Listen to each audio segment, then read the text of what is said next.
পরাজিত শাশুজা ঔরঙ্গজেবের ভয়ে পলায়ন করিয়া আরাকান রাজের আতিথ্য গ্রহণ করে। সঙ্গে 3 সুন্দরী কন্যা ছিল। আরাকান রাজের ইচ্ছা হয় রাজপুত্রদের সহিত তাহাদের বিবাহ দেন।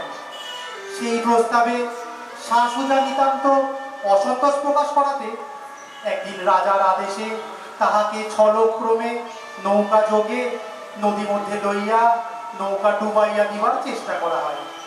সেই বিপদের সময় কনিষ্ঠা বালিকা আমিনাকে পিতা স্বয়ং নদী মধ্যে নিক্ষেপ করেন। জ্যেষ্ঠা কন্যা আত্মহত্যা করিয়া মরে এবং সুজার একটি বিশ্বাসী কর্মচারী রাহমাত আলী জুলিখাকে লইয়া সাঁতার দিয়া পালায় এবং সুজা যুদ্ধ করতে করতে মরে। আমিনা খরস্রোতে প্রবাহিত হইয়া দৈবক্রমে অনতি বিলম্বে এক ধীবরের জালে উদ্ধৃত হয় এবং তাহারই গৃহে পালিত হইয়া বড় হইয়া উঠে তিন্নি নামে। ইতিমধ্যে বৃদ্ধ রাজার মৃত্যু ঘটিয়াছে এবং যুবরাজ রাজ্যে অভিষিক্ত হইয়াছে। মোরে ভাবনারে কি হাওয়ায় মাতালো। তিন্নি, ও তিন্নি, যাই বুড়া। আজ সকালে তোর হলো কি?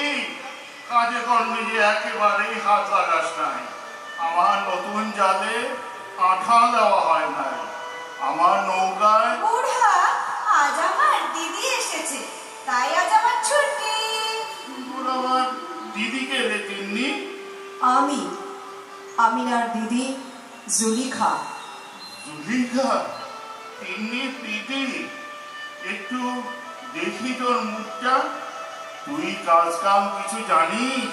বুড়া, দিদি কাজ করতে পারবে না গো, আমি ওর হয়ে সব কাজ করে দেব। তুই থাকবি কোথায়? কেন আমিনার কাছে থাকবো? কিন্তু এই গরিবের সংসারে খাইবি কি? তার উপায় আছে। এই নাও, দিলাম 1 থলি স্বর্ণ মুদ্রা। আমিনা, দে তো এই বুড়াকে। এই নে বুড়া, আর কোনো কথা বলিস না। ঢের বেলা হয়েছে, যা যা কাজে যা তো। হ্যাঁ, যাই যাই যাই।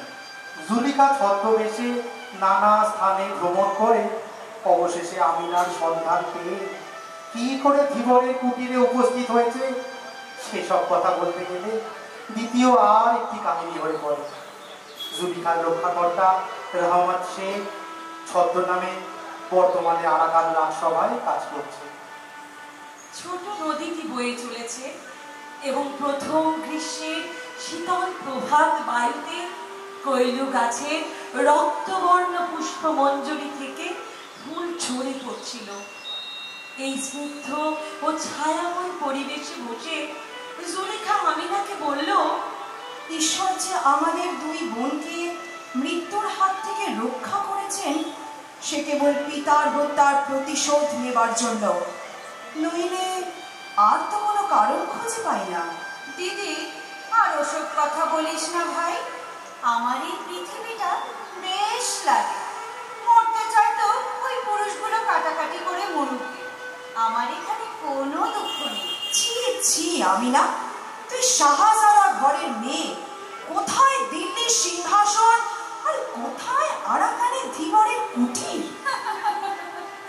দিদি, দিল্লির সিংহাসনের চেয়ে আমার এই বুড়ার কুটির এবং এই কৈলু গাছের ছায়া যদি কোনো বালিকার বেশি ভালো লাগে, তাতে দিল্লির সিংহাসন এক বিন্দু অস্ত্রপাত করবে না। তোকে দোষ দেওয়া যায় না রে আমিনা, তুই তখন নিতান্তই ছোট ছিলি। কিন্তু একবার ভেবে দেখ, পিতা তোকে সবচেয়ে বেশি ভালোবাসতেন, তাই তোকে শত্রুদের হাত থেকে রক্ষা করার জন্য নিজের হাতে জলে ফেলে দিয়েছিলেন। সেই পিতৃদত্ত মৃত্যুর চেয়ে এই জীবনকে বেশি ভালোবাসিস না। যদি প্রতিশোধ তুলতে পারিস তবে এই জীবনের অর্থ থাকে। আমিনা চুপ করে দূরে চেয়ে রইল, কিন্তু বেশ বোঝা গেল সকল কথা সত্ত্বেও বাইরের এই বাতাস, গাছের ছায়া এবং আপনার নবযৌবন আর কি একটা সুখ স্মৃতি তাকে যেন নিমগ্ন করে রেখেছিল। কিন্তু পর একটা দীর্ঘ নিঃশ্বাস ফেলে সে বলল, দিদি একটু অপেক্ষা করো ভাই, আমার ঘরে অনেক কাজ বাকি আছে। আমি না রাখলে বুড়া আবার খেতে পাবে না গো। জুলেখা আমিনার অবস্থা চিন্তা করে ভারী বিমর্ষ হয়ে চুপ করে বসে রইল। এমন সময় হঠাৎ ধুম করে লাফ দেওয়ার একটা শব্দ হলো এবং পেছন থেকে কে একজন জুলেখার চোখ টিপে ধরলো। জুলেখা ত্রস্ত হয়ে বলল, কে কেউ? গলার স্বর শুনে চোখ ছেড়ে সামনে এসে দাঁড়ালো। জুলিখার মুখের দিকে তাকিয়ে অম্লান বদনে বলল, তুমি তো তিন্নি নও। কে তুমি? তুমি আমাকে চেনো না, তিন্নি জানে। তিন্নি কোথায়? তিন্নি, এই তিন্নি। কে কে? ও ডালিয়া। দিদি ওর কথায় তুমি কিছু মনে করো না। ও কি মানুষ? ও তো একটা বনের হরিণ। যদি কিছু বেয়াদবি করে থাকে আমি ওকে শাসন করে দেব। ডালিয়া তুমি কি করেছিলে? চোখ টিপে ধরেছিলাম। আমি মনে করেছিলাম তিন্নি বোধ হয়, কিন্তু ও তো তিন্নি নয়। তোমার সাহস তো বড় কম নয়। কবে কবে তুমি তিন্নির চোখ টিপেছে শুনি?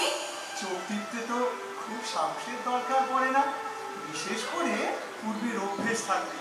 কিন্তু সত্যি বলছি তিন্নি, আজ একটু ভয় পেয়ে গিয়েছিলাম। না, তুমি অতি বর্বর। সহজাতির সামনে দাঁড়াবার যোগ্য তুমি নও। তোমাকে সহবত শিক্ষা দেওয়া খুব প্রয়োজন। দেখো এই দিকে দেখো, এই এমনি করে 3 পা পিছনে হেঁটে এবার সেলাম করো। আচ্ছা, 3 পা পেছোলাম, এবার সেলাম। এই পড়ে গেলাম। তুমি তো পড়েই গেলে। যাও যাও, অনেক হয়েছে। এবার ঘরে ঢুকে পড়ো দেখি। এবার বাইরে থেকে দরজাটা বন্ধ করে দিলাম। একটু ঘরের কাজ করো। আগুনটা জ্বালিয়ে দাও তো, আমি দিদির সাথে একটু কথা বলি। দিদি রাগ করিস না ভাই, এখানকার মানুষগুলো এইরকম, হাড় জ্বালিয়ে দেয়। সত্যি বলছি আমি না, তোর কাণ্ড দেখে আমি অবাক হয়ে যাচ্ছি। একজন বাইরের যুবক তোকে স্পর্শ করতে পারে, এত বড় তোর সাহস! দেখ দেখি দিদি, যদি কোনো বাদশাহ কিংবা নবাবের ছেলে এমন ব্যবহার করত তবে তাকে অপমান করে দূর করে দিতাম। বল দেখি আমি না, তুই যে বলছিলি এই পৃথিবীটা তোর বড় ভালো লাগছে, সে কি ওই বর্বর যুবকটির জন্য? তা সত্যি কথা বলি দিদি, ও আমার অনেক উপকার করে। ফুলটা ফলটা পেরে দেয়, শিকার করে আনে, একটা কিছু কাজ করতে লাগলে ছুটে আসে। খুব রেগে গিয়ে ওকে শাসন করে দুঘা মারলেও খুশি হয়ে ওঠে, নিঃশব্দে হাসতে থাকে। একে নিয়ে আমি কি করি বলতো দিদি? আমি চেষ্টা করে দেখতে পারি। না না দিদি, তোর দুটি পায়ে পড়ি ভাই, ওকে ওকে আর তুই কিছু বলিস না। তিন্নি, ও তিন্নি, আজ ডালিয়া আসেনি? হ্যাঁ এসেছে তো বুয়া। তবে কোথায় গেল? সে বড্ড উপদ্রব করছিল, তাই ওকে ঘরে বন্ধ করে রেখেছি। যদি বিরক্ত করে একটু সয়ে থাকিস। অল্প বয়সে অমন সকলেই দুরন্ত থাকে, বেশি শাসন করিস না। জানিস ডালিয়া কাল 1 থলু দিয়ে আমার কাছ থেকে 3টে মাছ নিয়েছিল। ভাবনা নাই গো বুয়া, আজ আমি তার কাছ থেকে 2 থলু আদায় করে দেব। আমাদের তিন্নির তো অনেক বুদ্ধি হয়েছে, বুঝলে গো মেয়ে। আমাদের বুড়া কত কষ্ট করে বড় করেছে তিন্নিকে। খুব ভালো থাক মা, খুব ভালো থাক, খুব ভালো থাক। আশ্চর্য এই ডালিয়ার আসা যাওয়া সম্বন্ধে জুলেখার ক্রমে আর আপত্তি রইল না। ভেবে দেখলে নদীর যেমন একদিকে স্রোত এবং আর একদিকে কুল, রমণীরও সেই রূপ হৃদয়াবেগ এবং লোকলজ্জা। কিন্তু সভ্য সমাজের বাইরে আর এখানে প্রান্তে এখানে লোক কোথায়? জুলিখার অলক্ষিত ভাবে ভেঙে যায় ডালিয়ার প্রতি সমস্ত ক্ষোভ। এই বর্বর কুটিরের মধ্যে নির্জন দারিদ্র্যের ছায়ায় জুলিখার কুলবর্গ আপনি শিথিল হয়ে আসে এবং আমিনা ও দাদিয়ার মিলনের এই এক মনোহর খেলা দেখতে তার বড় আনন্দ হয়। অবশেষে এমন হয় যে যুবকের কোনোদিন আসতে বিলম্ব হলে আমিনার মতো সেও উৎকণ্ঠিত হয়ে প্রতীক্ষা করতে থাকে। কিন্তু এই সকল খেলার মধ্যে মাঝে মাঝে জুলেখার হৃদয়টা হায় হায় করে উঠত। ভাবত সম্রাট পুত্রীর জীবনে এই কি পরিণাম, কোথায় গেল সেই প্রতিশোধ নেবার ইচ্ছে। একদিন প্রাতে ডালিয়া আসা মাত্র জুলেখা তার হাত ধরে বলল, ডালিয়া, এখানকার রাজাকে দেখিয়ে দিতে পারো? পারি, কিন্তু কেন বলো তো? আমার কাছে একটা ছোরা আছে, তার বুকের মধ্যে বসাতে চাই। প্রথমে দাঁড়িয়ে আশ্চর্য হয়ে গেল, তারপর জুলিখার হিংসা প্রখর মুখের দিকে তাকিয়ে সে হেসে ফেলল, যেন এত বড় মজার কথা সে আগে কখনো শোনেনি। জুলিখা, জুলিখা, কি বার্তা বহন করে এনেছে রহমত শেখ? কেমন করে বাবার মৃত্যুর প্রতিশোধ নেব আমরা? আরাকানের নতুন রাজা ধীবরের কুটিরে দুই বোনের সন্ধান পেয়েছেন এবং গোপনে আমিনাকে দেখে অত্যন্ত মুগ্ধ হয়েছেন। তাকে বিবাহ করে অবিলম্বে প্রাসাদে আনার আয়োজন করছেন। প্রতিহিংসার এমন সুন্দর সুযোগ আর পাওয়া যাবে না। আমিনা, ঈশ্বরের ইচ্ছে স্পষ্ট দেখা যাচ্ছে। এইবার তোর জীবনের কর্তব্য পালনের সময় এসেছে। এখন আর খেলা ভালো দেখায় না। ডালিয়া সেখানে উপস্থিত ছিল।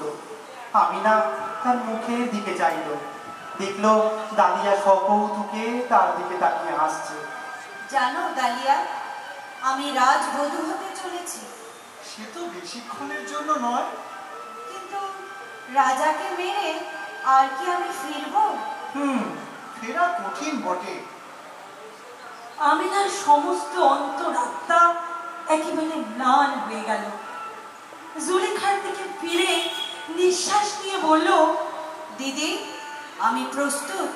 তারপর ডালিয়ার দিকে ফিরে বৃদ্ধ অন্তরে পরিহাসের ভান করে বলল, রানী হয়েই আমি প্রথমে তোমাকে রাজার বিরুদ্ধে ষড়যন্ত্রে যোগ দেবার অপরাধে কঠিন শাস্তি দেব। তারপর আর যা যা করতে হয় করব। নিশ্চয়ই আমি তোমার দেওয়া ওই কঠিন শাস্তি মাথা পেতে নেব। তুমি রাজার বাড়ি যাও তো আগে, আমি চললুম। দূর দেশে সে রাখাল ছেলে, আমার বাটের বটের ছায়া সারা বেলা গেল ফেলে।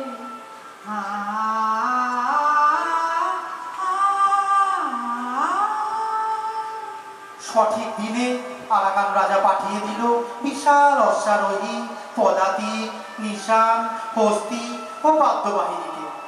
ধীবরের ঘর দুয়ার ভেঙে পড়বার জোর হলো। রাজপ্রাসাদ থেকে সোনায় মোড়া দুটি পালকি এসেছে, আলোকিত চারিদিক। আমিনা জুলিখার হাত থেকে ছুরিখানি নিল। তার হস্তি দন্ত নির্মিত কারুকাজ অনেকক্ষণ ধরে দেখল। তারপর নিজের বুকের উপর একবার ধার পরীক্ষা করল, আবার সেটি খাপের মধ্যে তুলে লুকিয়ে রাখল। এই মরণ যাত্রার পূর্বে একবার ডালিয়ার মুখটা দেখতে খুব ইচ্ছে করলো আমিনার, কিন্তু কালকে থেকে সে নিরুদ্দেশ, তাই খুব অভিমান হলো তার। ধীরে ধীরে পালকিতে উঠে বসলো সে। অশ্রু জল তার বাঁধ মানতে চায় না। ধীবরের হাত ধরে কাঁদতে কাঁদতে বলল, বুড়া বুড়া আমি চললাম, তিন্নি চলে গেলে তোর ঘর কন্যা কে দেখবে? তিন্নি রে, মা আমার, তিন্নি তুই যাসনি মা, আমার যা কেউ নেই রে তিন্নি। বুড়া, যদি ডালিয়ার এখানে আসে এই আংটিটা তাকে দিস আর বলিস তিন্নি যাবার সময় দিয়ে গেছে। মহা সমারোহে পালকিদ্বয় রাজপ্রাসাদের তোরণ দ্বার অতিক্রম করে অন্তঃপুরে প্রবেশ করল। আমিনার মুখে হাসি নেই, কিন্তু চোখে অশ্রুও নেই। জুলিখার মুখ বিবর্ণ, সে কম্পিত হৃদয় ব্যাকুল স্নেহে আমিনাকে আলিঙ্গন করল। শত সহস্র প্রদীপের অনিমেষ তীব্র দৃষ্টির মধ্যে দিয়ে দুই বোন চলতে লাগলো। অবশেষে বাসর ঘরের দ্বারের কাছে মুহূর্তের জন্য থেমে আমিনা জুলিকাকে জড়িয়ে ধরে বলে উঠল, দিদি, আমিনা দিদি, মনে দিদি। রাজবেশ পরে ঘরের মাঝখানে সোনার পালঙ্কের উপরে রাজা বসে আছে। আমিনা সসংকোচে দ্বারের একটু দূরে দাঁড়ালো। তারপর ধীরে ধীরে এগিয়ে গেল রাজার নিকটে। রাজা নিঃশব্দে সকৌতুকে হাসছেন। কে কে? রাজা? আমিনা জ্ঞান হারালো। জুলিখা তাড়াতাড়ি রাজার নিকটবর্তী হলো। হঠাৎ চিৎকার করে বলে উঠল, তুমি কে? কি ডালিয়া? হ্যাঁ, আমি আরাকানের রাজা ডালিয়া। ডালিয়া ধীরে ধীরে উঠে আমিনাকে আহত পাখিটির মতো কোলে করে শয্যায় নিয়ে গেল। আমিনা সচেতন হয়ে বুকের মধ্যে থেকে ছুরিটি বের করে দিদির মুখের দিকে চাইল। দিদিও ডালিয়ার মুখের দিকে চাইল, আর ডালিয়া চুপ করে হাস্য মুখে উভয়ের মুখের দিকে চেয়ে রইল। আর ছুরিটিও তার খাপের মধ্যে থেকে মুখ বের করে এই রঙ্গ দেখে ঝিকমিক করে হাসতে লাগলো।